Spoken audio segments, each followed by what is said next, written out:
Welcome, Dr. Mike, to the first, one and only Life Caddy podcast. I'm so happy to finally be able to sit with you, learn about your past, and talk to you about health and maybe getting rid of some of the toxicity that exists In us all? in our bodies, in my body in particular.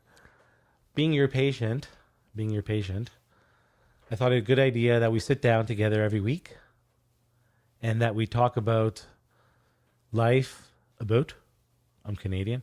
We talk about life. We'll talk about health, talk about our families, talk about some of the current events, talk about what's going on in our lives. Because I think these things are interesting. People always want a glimpse into the doctor's life. I don't know why anybody would want to look into my life. What do you think? Want to do this? I think we should. Well, I mean, we're on try number 4. For a little background. Let's tee it up. Let's tee it up. Hey, there you go. For a little background, we started doing this because we wanted to get together and produce content and teach and not teach, but educate. And we've had 4 runs at the can. This is the 4th run at the can. But practice makes perfect, and I think now we have really everything is going well. No, Jess? Correct. I think it's going fine. Jess, we even have a producer. So tell me, Dr. Mike, why do you want to do this podcast? I think the word toxicity was the thing you mentioned this morning. Why do you want to do this podcast? Well, I think there's a lot of information that we can give to a lot of people about, the unknown. There's a lot of unknown out there. There's a lot of things that people don't understand. Also, it gives me an opportunity to tell people how I live and how I do things because, let's face it, it's I practice what I preach, and it's not just something that, I'm going to prescribe to you. What's one example of something that you do on a daily basis? I thought about this morning as I was cutting my lemon. I do lemon water every morning. I get up religiously, go downstairs, put a pot of boiling water on. A kettle on. I pour water. I pour cold water with it. I squeeze a lemon with a squeezer. And I even gave that as my bomboniere for my wedding. A lemon squeezer, because it's religion to me. That's the only one thing that I'm consistently do for years and years. Tell me, what's one thing that you do? Well, first of all, I know there's many let's things. break that down. Oh, yeah? Yeah, let's break that down. And this is why I like this, because I think we're going to tell people a lot about what they don't know again, but also we're going to break it down and saying, what's it doing and how's it going to help you? So that's something that I highly recommend a lot of people. Secondly, when people water? Yes. Water. Why? Lemon water. Why? So when people come into my office, the individual people that come into my office, they always ask, Dr. Mike, what do you do? And so on an individual basis, my patients know what I do because I tell them what I do. And in turn, I ask them to do the same. But in terms of an audience and the majority of people, it's nice to know to say, hey, this is what I actually do to the masses. But let's break down that lemon water. It's very important. So there's a form of detoxification. There's 3 phases of detoxification. First, you got to pretty much bind the molecules. Then you have to pull them, and et cetera, et cetera. Actually, the lemon water in a warm setting, the lemon water has to be warm. In a warm setting, because it can't be cold, because it actually would be the reverse. Not the reverse. It won't work as well. Warm water is just easier to bind molecules. The lemon water, being in the warm form, will actually bind some of the toxins and help your cytochrome P450, which is a detoxification enzyme that your body naturally produces. Hold on, say that one more time. Cytochrome P450. Cytochrome P450. It's going to pull. Cytochrome P450. So the lemon water is going to pull, and it's going to detoxify your liver the way you need it to do. Then that's why you're doing it, right? I mean, you're doing it because it makes you feel good. I don't know why I'm doing it. But it makes you feel good. Makes me feel good. I can't carry on unless I do it. Do it after a night of drinking. If I go downstairs and there's no lemons, if I open my fridge and there's no lemons, some of that anger that I talked about, that toxicity that exists in my body, I exert it on the first person that enters the kitchen. Generally, it's my daughter, and Me she's looking at lemons. me like, "Why are you upset?" Anyways, the whole thing is Lemons are important. lemon water is important. It's one of the things that I And used- lemon, and I want to just make this point. Lemon, would you consider lemon being acidic or basic in terms of alkalinity? Oh, if we're Jesus thinking about Christ, I don't even know what the hell you're saying, but I consider lemon to be acidic because Okay, that's great because that's the majority of people would say lemon is acidic. I'm wrong. It's more alkalining. See, lemon alkalines your body. See, we're all acidic in nature. Yes, As we're this sitting I here know. right now, Yeah, now that you I and think about me, this, I knew. our bodies want to be prone to acidity, which is more inflammation. So when you take alkalinity into the equation, like lemons, we become more alkaline. So you are alkalining your body. Forget about the detoxification because you're doing it for that. I think that's why you're doing it. I mean, look, you have a few glasses of wine the night before. No, it's not. It's not detoxify. But I didn't even know it helped with that.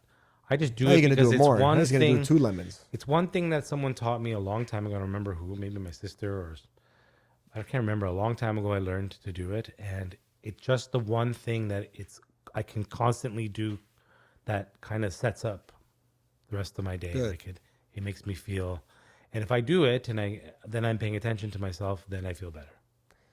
So, Minky, I should do more of it. yeah, exactly. Hey, let me ask you a question. So hold on. We're going to No, talk no, about no, what no. I do. I know. I want to ask you something about you do. People in your house, do they do what you do? My current home where I live. Yeah, like your family, your wife, your kids. Do Do they they do- do what you do? Well, that's an interesting question. They don't have a choice. That's the most gangster response I've ever seen. That's going to be great for clips, by the way. There. Because this is the way we roll. Because if we roll, we're going to roll as a family. This is how I roll. So this is how we roll. And when I don't go anywhere without my family. That's my I love rule. it. It's like soldier. We should get a hat and like one of those hats, like Soldier. because you're like a soldier. It is. You're a soldier of health, I like it. commander, general. You're a. I can't remember the name. Like the leader of a battalion is called a brigadier. You're the brigadier. It's also coincidentally my dog's name, who I had to get rid of because we live in the city now. So living in the city now, it's not sad, and it's sad for me. You want to know why it's sad for me? Because now I don't walk. And before I used to walk 5 kilometers a day, and now I don't have a dog. I don't walk anymore. So I'm so tempted to get a dog just so I walk again, but I don't want to add another member to my family. That's why I was asking you about your family and what you do in your house, because in my house, I kind of eat the way the rest of the house eats.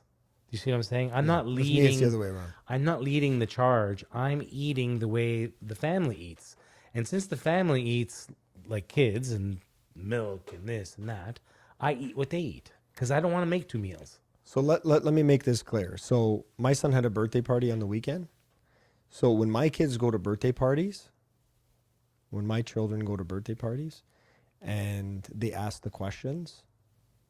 So my son was asked one time when he went to a birthday party, what would you like from McDonald's? My son responded, I'm sorry, I don't eat McDonald's. I've never eaten McDonald's. The entire group decided to laugh at my son because they thought that that was funny. I'm not laughing. I'm not laughing. And he's like, no, I'm good. Thank you. I ate before because And I he's fed my strong like son by that? strong. That makes But me it's- very excited. But what are you going to give him though? Like, I mean, even if you want to give him McDonald's, what are you going to give him? Like besides the apple slice, besides the apple slices that they have you there, can't eat anything. and at the apple McDonald's. juice. McDonald's is just a treat. It's just something that tastes good. No, but there's a treat. Hold on a second. We talk about treats because I'm a big fan of treats. But we're gonna hack our way through treats. We're gonna talk about how do we hack our way through society to keep ourselves. down because we have things that we have to talk about today, and we can't talk But- about treats right now. okay. Matt, can you pass me that? I'm gonna put on the side burner. Okay. We can do a side burner. We're gonna have many of these conversations, and we can do other things than what Hack. you But you want to asked me do. what I do every morning. Hold on. No. I asked you. Do you? You asked me what I do. No, that's not what I did. What I did this morning. I asked you the last question. I asked you what you do, and that was, you. and then we got on to me. I don't know how that happened. Then next question I asked you was, do your kids and your family do what you do? And you militantly told me that they do. So we're there. I want to talk about treats. But for now, I just got to write it down because we got other things to talk about. Yeah. So I just wanted to give you a sense of that. So when I had a birthday party at my house and my kids, Okay, cool. everybody ate organic. Naturally. So that's how, so one of the moms decided to drop off, some nice stuff. They say, hey, let's drop off some Timbits and cookies. Oh, my family. My house, never been in my house. father-in-law Never does that in my all house. the time. And out of respect and courtesy, I didn't say, sorry, take this back, get this out of my house. But I was really excited when I threw them out and put it to the curb the other day. So, But what do you do with it when they come with it? you say thank you and you're polite, Yes. but it's going in the garbage. Nobody's going to eat But then what do? Do you take it and you hide it so the kids don't see it? You No, don't have it to, was on the 'cause- table. I didn't hide it. I didn't want to be rude. But, see. But nobody's going to eat it. It'll be right in front of my kids. They won't touch it. They know. So That happens in my house all you do your lemon fucking water. time. So the first thing that I do when I wake up in the morning is I take 1 tablespoon of organic, unrefined, pure virgin coconut oil. And I do oil pulling. And I rinse it in my mouth for 20 minutes. He asked. Hold on a second. Not a lot of people know this. Hold on. Stop the presses here for a second. Hold on. Did I just asked use this me. correctly? He asked me. Wait, what did you just say? You do what? Oil pulling. It's been around for 5,000 years. Please inform me. I want to hear about this. Can you do it with olive oil? I think you could. Okay. But the research is behind coconut oil. Tell me more. Tell me more. So you take 15 mils, which is a tablespoon of organic, pure, unrefined, extra virgin coconut oil in a jar, and tablespoon, and you just put it in your mouth, and you hold it. You let it. It's got to dissolve because it's thick. You've seen, and you just sit there, and you just Not for rinse. 20 minutes. 20 minutes. You do that for 20 minutes every morning? Yeah. And you. It was funny this morning when I was Hold on trying a to talk second. to my kids I want to because ask I was you more like, questions. it was funny. They were You laughing. do it when people are up, Oh yeah, I do as soon as I get up at 6:30 every morning. and your kids are up at 6:30 in the morning. Yes, my kids are up at 6:30 every morning. Jesus Christ! This We're having guy's like breakfast. Jesus Christ! We're having breakfast at It's 6:30. crazy. We're having breakfast at 6:30. You know he's an inspiration. This guy's an inspiration. I broke the third wall. What is it called? The fourth wall. Hold on a second. Let's get back to the oil Pulling. Hold on. Wouldn't it be sick if you took the oil pulling and you did it while you meditated in the morning when no one was up? I'm doing that. But 'Cause when that's no the only one's way up, to you do can't it. meditate and talk to your kids and be meditating. I really can't talk to my kids. That's the Contradict- unfortunate part. So you have to go. Hold on. I think I just thought of something that I want to do. First of all, I want to try this. You got to try it. And there will be no chance in hell for me to be doing oil pulling or meditating if I do it when the kids are up or when anybody else is up. So I have to wake up extraordinarily early in order to get that done. But I'm going to do this now. I'm going to try it. Pulls the bacteria out of your mouth and keeps biofilms. Tell me now why you do it. Yes, please. So I was waking up in the morning and I was noticing I had a film over my teeth And your tongue. because I'm a mouth breather. And your tongue. So you get that film, right? Yeah, I use a tongue scraper. Yeah. In the morning, you can use a tongue scraper, all these things. First off, you're probably a mouth breather as well. I am heavy. So we have to be careful. So mouth taping, it's not for everybody, but it's important that we're supposed to breathe through our nose. A lot of people have, sleep apnea and these breathing problems that are giving rise to a lot of health concerns because they're not breathing through their nose. So when we breathe, we need to breathe through our nose, not our mouths. Because what's happening is it's actually ruining our gums, causing recession, and it's actually causing bacteria, because these aerobic bacteria that would thrive on oxygen, actually now, and we keep going like this, we feed the bacteria in our mouth. So anyway, I've been noticing I had this film, and I went to the You're dentist. blowing my fucking mind. Yeah, I went You're to- blowing my mind right now. I can't fucking believe it. Why So, didn't you tell me about oil pulling before? Well, you didn't ask me what I did in the morning, and I just So your thought, patient's got to ask you what you do? yes. That's you. That should be your practice, by the way. No, that when they ask me, I tell them. Oh, okay. I don't lie. One thing I don't do is lie. Okay, so let's get back to oil pulling and what And it's I don't doing. like when people lie and industry lies. This is a problem, right? This is why I don't like liars or people who say one thing and then what's in it is another. I was actually thinking. Sorry, we're going to do a little tangent off oil pulling for a second because I really wanted to talk about this morning when I was driving in and I was listening to Red Hot Chili Peppers, because with this bird, I share this lonely view. I have a lonely view about this, and maybe this is why we get along so well. I can't fucking stand when people lie, and I can't stand. I have a guy. He's a mentor to me. His name is Patrick Dovigi. He's younger than me, but he's one of my best friends. But he's also a truth teller in that if you talk to him and you ask him a simple question, he'll give you the bare bones truth to the situation, or the most obvious truthful answer, where most people would tell you what you want to hear, or be nice, or play along, or be a yes guy. Yes, yeah, what you're saying is right. But to me, someone who's bold and just calls out the truth right there and then, to me, that's so refreshing. That's how I try to do it. But my wife says I shouldn't do that because I hurt people's feelings. I say things that shouldn't be said. Or I say them since I have so much anger in me, they come out in an aggressive manner. So this is what I was talking about, Jess. This is what I wanted to talk to you about. What I want to talk about is because in my house right now, my sister's visiting from Australia. I told my wife, write down our routine, because we have a routine. I'm trying to be more militant like you. We have a routine of how the morning goes, da, da, da, da, and how the night goes, da, da, da. So the kids can have a routine and a regimen, feel safe, and not act out as much. And then for me, I'm not going to do one of these and bonkers, because I go bonkers too much. I'm already old. All these kids running around screaming, I'm fucking going nuts. Anyways. What I'm trying to get at is the way I spoke to my sister last night. Katya is in town from Australia. I miss her. I haven't seen her in 35 years. Yeah, you should come over tonight. You guys would get along just fine because she's we always have a militant health freak like you. Yeah. She's living in the right country, I'll tell you that. She comes into our house and she's in our house and she's on vacation. Her kid's on vacation, so it's not really the same type of dynamic in what's going on in our house because we're trying to stick to a regimen, use school, and so I'm like, I said something and I said it truthfully because what I said was very honest, but the way I said it came out mean and angry, right? And this is the thing I want to get out of you the most. I don't care about the way I look. I feel fine with my suspenders, my pants, size 38 up to my chest. I don't care the way I look. I'm comfortable. I like the way I look. I don't care. What I care about is that I have anger and toxicity inside me and in my gut. And I know that the way I eat and the things I do to my body and the things I'm doing contribute to my anger issues.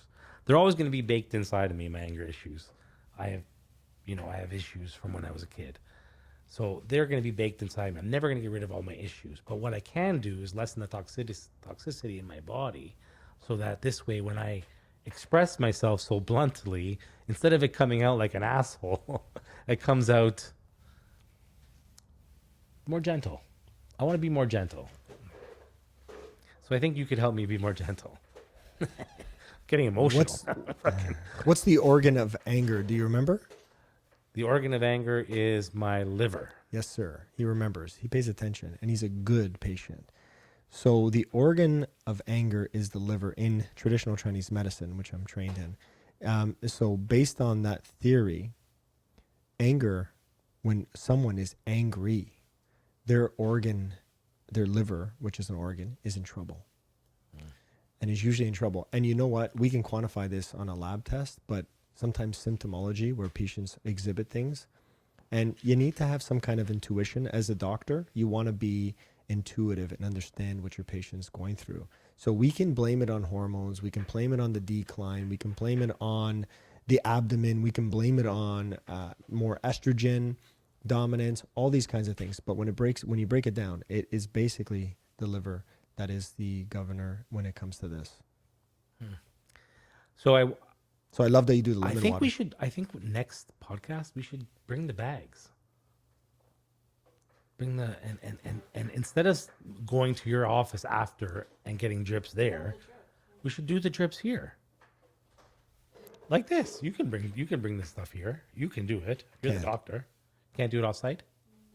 I don't have a crash. We'd have to put a crash card and we'd have to get this site approved. So we can't. So what we could do is we should film one time. We film it there. And Well, we'll why block don't it you off. don't you have a room that's this big that we could do this? Mm-hmm. So why can't we do it at your place? Then it's easier. It's easier Smart. for everybody. Because then you don't have to come. Thank you. Can you tell them? Then you don't have to Thank come you. to me. We will be It's filming the harder on future Matt episodes. I have a green screen. Far. Do you have a garage? No. he came to the office. He knows where it is. Yeah, you know where it is. Yeah. Could do it in the front where the waterfall This is a good Waterfall? time. This is a good time to break for commercial. Yeah, we'll have a commercial. Brought to you by, hold on, Apple Med. Apple Med. Brought to you by Probiotic Gum. Get the new bliss in your gums. Is that really? My wife bought me these. Oh, this is her sponsor. This is a probiotic gum. So this is the, Always do bowling. so the probiotic gum. Here, let's try one. Why not?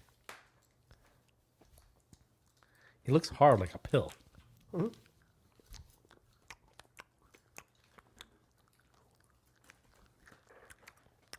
me see. Not bad. Promotes oral health, fights bad breath, and it's probiotic in your bed. You know. It's actually nice. What? Not bad, eh? Cultured Care probiotic gum with Bliss, K12, 8 gun tablets. How much is this? I like this. It's gonna go stale very fast though. Very fast. This is the ASMR portion of the podcast. Into the night. Okay, Mike, you know what? I'll tell you, I had an unreasonable fear growing up of gum. I didn't mind it in this form, but as soon as it was in the mouth, I had an unreasonable fear. It was one of the things that helped me be diagnosed. When I was a kid, when I went to therapy finally, and I learned about what was bothering me, my disorder, and all the things that, you know, that everybody goes through that. I don't think everybody goes to therapy, but I did. The idea was throughout my childhood, I was scared of gum as it left the mouth. Not when it was, because of the germs on it and it being on the floor and touching it. So it was weird. It was weird, very weird, because I was like, ugh. My son, Francesco, you can't touch his glass. You can't touch his thing. If you hold the bowl and you put your thumb on the bowl, you know, like if anybody touches his glass or thing and gets near him, he's only 6. He's already got unreasonable fears. Wipes, you know, wipes, like the wipes you use to wipe your diapers and stuff like that. If there's wipes on the bed or anything like that, he goes nuts. He can't stand it. He goes crazy. That's wild. That got carried into my son. We definitely have to get rid of the gum because you're chomping away like. Here, hold on. Oh, my card crashed. Yeah, it's okay. I realized that was there. 30 minutes. How long have we been going? We've been going for around 30 minutes. Okay, we have 30 minutes. Good. That was good. Maybe we can get Cultured Care to promote. No. We'll bring the oil. I'll bring the oil on, and you and I will do oil pilling, and we'll just sit here.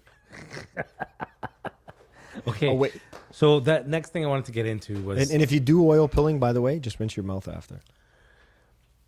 so my wife is a stay-at-home mom. It was one of the choices that we made when we met.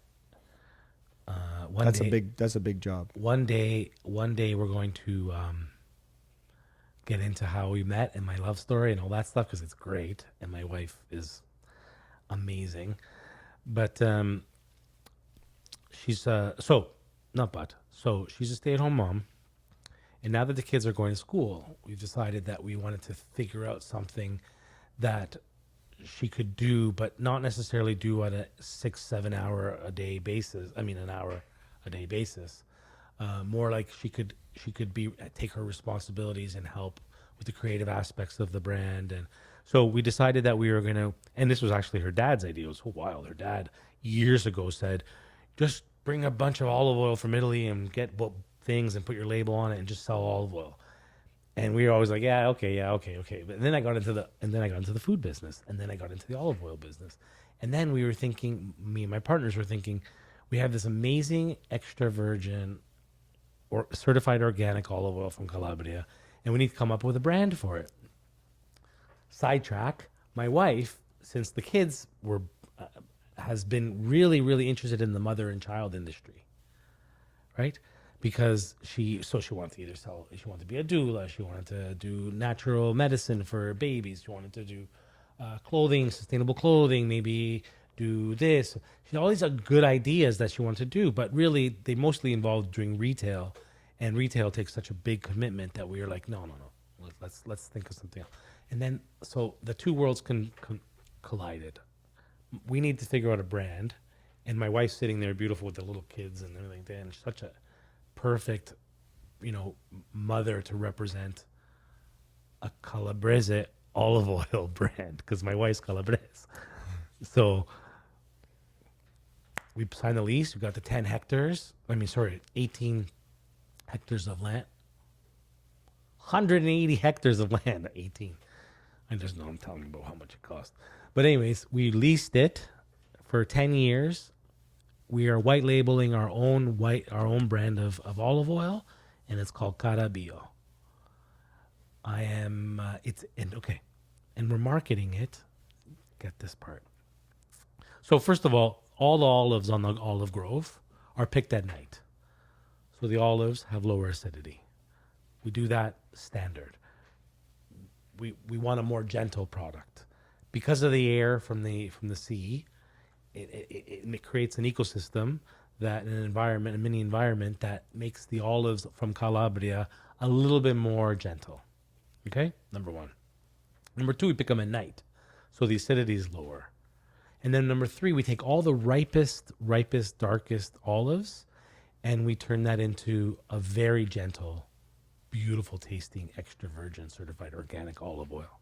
And we market that to children, mother and child, because it has it's gentler on the stomach, because it doesn't make your child go, which most olive oils, because make you cough. Because in weaning, getting the formula, whatever formula caca that people are getting, and adding a tablespoon of olive oil to it will increase the formula's bioavailability. Perfect. You should be on the show.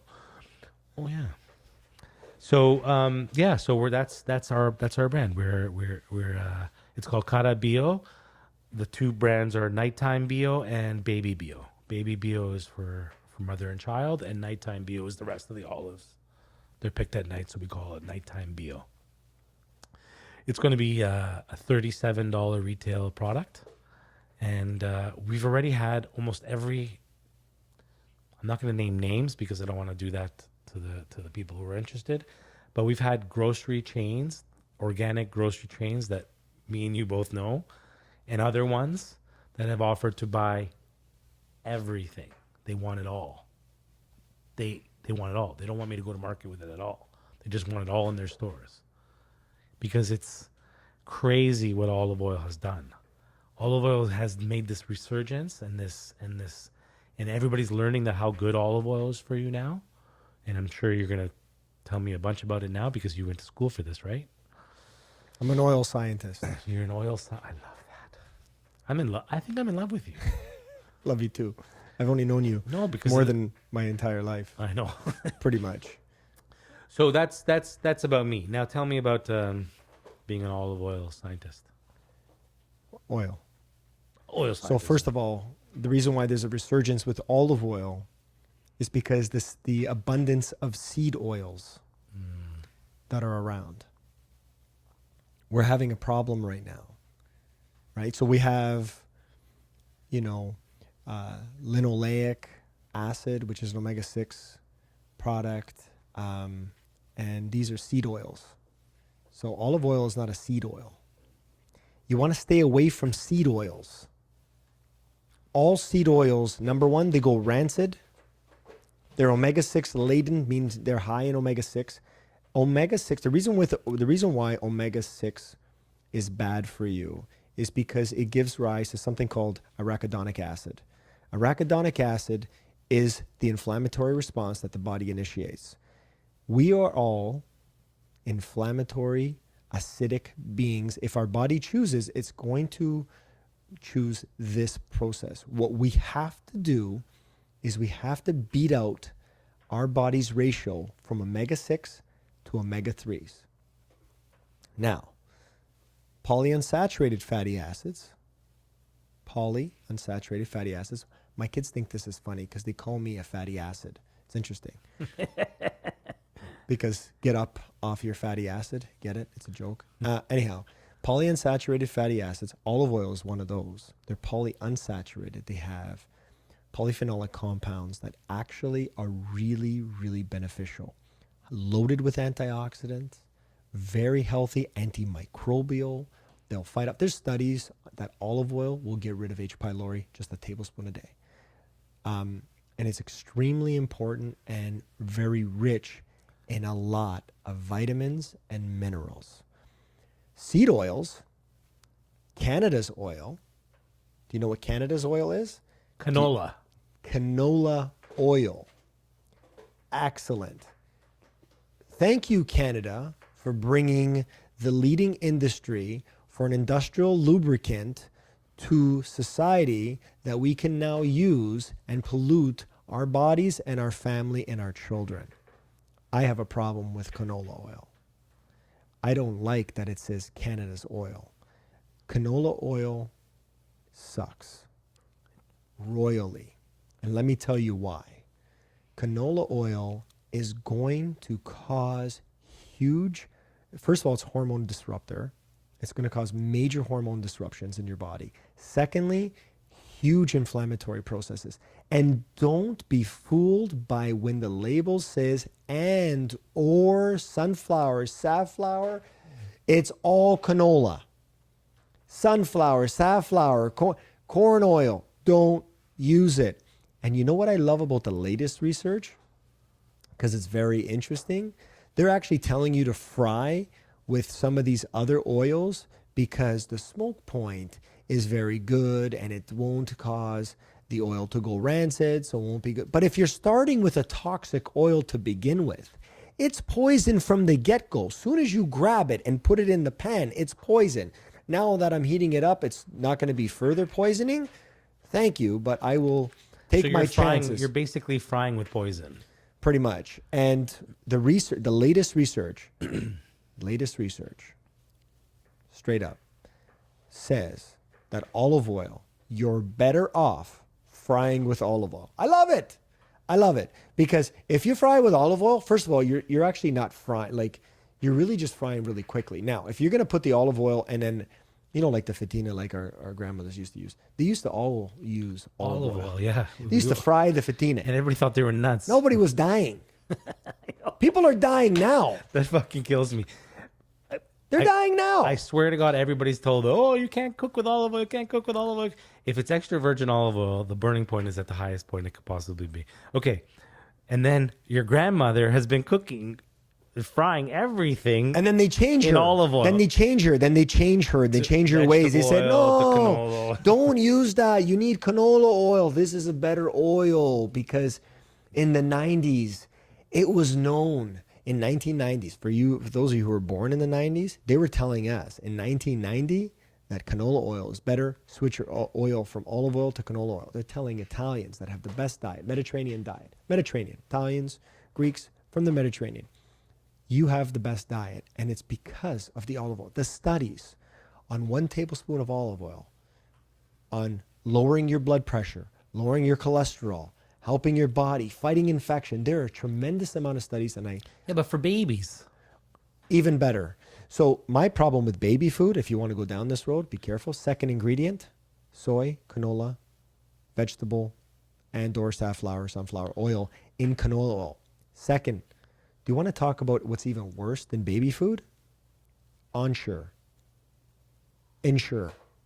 Let's ensure you get the right nutrients by drinking this protein smoothie that is filled with bad fats. Hold on. Not for babies. The babies don't have that. You're talking about formula? Formula, and so the meal replacements that they set out currently, under the guidelines, the second ingredient in formula, toxic formula, not the natural stuff. No, not the stuff from Germany, not the natural stuff. Just But the formula, they have to fatten babies up because that's the most important point. The most important point to society and what society feels, what what they they think think is good is to to fatten your baby up. is to increase the fat content so the babies increase in weight relatively quickly so that they're not undernourished potentially, because nourishment is related to weight gain, which unfortunately is false. Correct? Yep. It's a big false. It's tough. It's tough for me because my first kid, Francesco, he was born obviously big and everything, and then my wife was not eating as much, so she wasn't producing as much milk, and the fats weren't in the milk, so he was getting thinner and thinner, and we took him to a doctor, Dr. Vaz, and she was militant, okay, but she was a doctor, like medicine doctor, not a natural doctor. So we told her, we're doing everything. Kara eats naturally, organic, conventional Western medical yes. doctor. So she's like, "What is your goal? What is your goal?" And we're like, "Well, we want him to eat organic. We want him to, sustain health." And she's like, "No, your goal is to get some weight on him because he looks like he was really skinny. It was scary for us." My wife got in the car after we visited with her. Got in the car, and first of all, we went right to the store and bought formula. And then second, she was crying in the car, bawling, because the doctor made her feel like an asshole because the baby was paper thin. Excuse me. Gotta cut that out. She even made me feel bad, and I felt mad at my wife because I was like, "You're not eating enough." I made it her fault because she wasn't eating enough, so the baby wasn't eating enough, and he was thin. My sister came over, my mother came over. Everybody's like, the baby's thin. You got to get him. You got to take him to a real doctor. So we took her. We signed him up with Real doctor. So we signed him up with Dr. Vaz. To this day, there's still her doctor.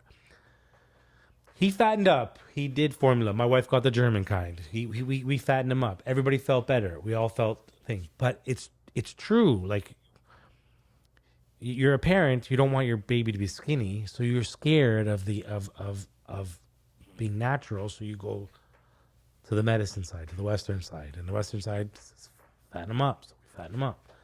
Then with the second child, Joya, it was different. We did the first 40 days. You ever heard of the first 40 days? No. Mike, you got to see the first 40 days. It'll blow your mind. You got to go talk to this lady. The first 40 days, the baby stays in a room with the mother. The mother doesn't get out of bed, doesn't move, naked with the baby in the bed for 40 days. That sums up my wife. The husband brings the food. The mothers bring the food. You serve her like she's because you don't take a dog away from the mother skin to skin for 8 weeks. But in Western society, as soon as the baby's born, you grab it, you put it under the thing, and you do all this stuff to washing it. You wash it, then you give Take it back all to the the mother beautiful with a thing on, and the mother's got a thing on and a thing. No, we learned with the second one. No, the baby, as soon as he came out, right onto her. Dad, I took my things off, right onto me. I did the same. Skin on skin, everybody skin on skin, and then we kept her. My wife was in the room. We didn't last 40 days. We only last 21 days. We're an Italian family. It's really hard to last 40 days without everybody wanting to come over, everybody wanted to see, right? There was no way we were doing with the first kid. The second kid, we did that, co-sleeping the whole time. I served her like I was a slave. I served her. I fed her. I did everything. She didn't move. She didn't move out of the bed. My daughter is strong. My daughter eats the most. My daughter is the most determined. Everybody's scared of her. She's like literally the strongest. We never ever at the table. We never worry about what Joy is eating. We never worry. She'll sit down. She eats. The boys are all over the place. We didn't do it for the third child because by the third child we had 2 kids. I can't watch 2 kids, so we didn't do it for that. We did a little bit of the co-sleeping. We did a little skin to skin, but we didn't do the first 40 days. If you see the character of my house, the 2 boys are here and they're strong characters. One's a sports guy. One's a sensitive, scared like me, whatever. Joya, she's like the queen. The fuck, she rules the house, which I gotta change. But she rules the house because she was From the day that she came out of the womb, she was stuck to her mother, and we didn't remove her for 21 days. The first beautiful. 40 days is unbelievable. I give that advice to every person I meet. They want to give me advice, or even unsolicited, which I hate. Even unsolicited, I tell mothers, do the first 40 days. Look it up. And everybody for the first child is always like, oh, we can't do that. Our families, they want to visit. Oh, by the way, no guests. For the first 40 days, nobody else. From afar, they can come in. They can see the baby like this. They can look, whatever. But nobody gets near with their breath and all that stuff. No one gets near it. For 40 days, you keep the womb. It's called a womb room. It's called a womb room. That's cool. So it's like an extended womb. Out. It's pretty much what happens. And you do that for 40 days. There's nothing. I wish I could have another child just for that. I could undo the vasectomy, have another kid just so I could do the first 40 days, because this one we get perfect. Anyways, I think that story, and and the life caddy. Let's talk about life caddy for a second. Let's talk about life caddy. So I was playing golf with Francesco, and he got me for my birthday. Francesco, my cousin Francesco, yeah. And he got me a caddy. And I'm playing golf, and I'm playing amazing because he's giving me the clubs. We had some minor problems with the set. So I love that story. I love the first 40 days. Yeah, but the research on skin to skin is real. Oh no, it's all real. It's a big if you took the time to go talk to this lady, and you did the course, I did 1 day course. It was like 6 hours, 3 hours in the morning, 3 hours in the. And she talked all about preparing and like that. So she added all the other stuff that you'd get at normal courses, but then 2 hours was just her name? the benefit. My wife has it. Mike, I never learned so much in my life as I learned with that lady that 6 hours. Okay. Life caddy. So you were telling the story about you went golfing. You realized that having a caddy made you play better golf. And that's funny because when I play golf, I love having a caddy as well. So I just said to myself, and it was funny. I was driving the the car because I got in the car because I was walking the whole time. Oh, a goal of this and our relationship is for me to be able to walk 18 holes and be strong as the moment I started. So that'll have to happen. But I started thinking to myself, imagine if in my life, I don't mean a coach, and I don't mean someone to tell me what to do. I mean someone who maybe gave you a little bit of tidbit of information, or someone who told you how long it was, the distance, or what might happen if you make that choice, right? And I started thinking to myself, I wish I had a life caddy. I wish I had a caddy in my life to just sit on your shoulder and say, maybe not. Or you know what? Go for it. Fuck it. And then you can make the decision. And then you can make the decision yourself, because ultimately, as a caddy doesn't coach and doesn't tell you what to do. It just gives you the right information that you need in order to live a good life. So that's it. That's what we chose, the Life Caddy. That is the reason why I chose Life Caddy. Are you okay with it? I'm okay with it because I think we need I think in life what we need is we need certain people in our life to give us pointers that lead us into the right direction, into the right sort of area of our life that's going to facilitate the best outcome. And so how are you going to get the best outcome? I need my life caddy. I need you. Well, you need to wake up. Yeah, thanks, buddy. You need to wake up early in the morning. You need to you got to get through your rituals. You have to do your things that you actually have sent out. Take care of yourself. And you got to take care of yourself, because guess what? If you can't show up for work, if you can't come in and you can't protect the number one investment, which is, you, because you support the whole family. You just mentioned your family's at home. Your wife's at home with the kids. I know your kids are all at school now, but still, you're supporting it. And if you can't take care of you, how are you going to do it? Oh my God, we got to add this to the podcast. Stick this in there. Oh my God, I almost thought this would be bad if my wife. So in doing the olive oil, now we have produced a job that my wife can do and really support, and take some of the things that she does really, really well and put them to work and still be able to carry out the mother staying at home balance, but also support a brand? Shout out to my wife Make because sure you stick that in there somewhere. we got to stick that in. We got to shout out to the Thank wives. God. Shout out to the wives that give us the time to do these things. Our life caddies. So when my kids went to school, so my kids are in grade 6 and 7, but when they first went to school, I formed AppleMed, and that's the brand that we formed. And today, it's a proud brand that her and I both share, and she runs the show. So she runs the entire office. Well, that's and Jess can attest to it, and it is helpful. And she's makes there it every day. She's there every day. She makes it happen. She runs Which the one's your show. wife? I never see her.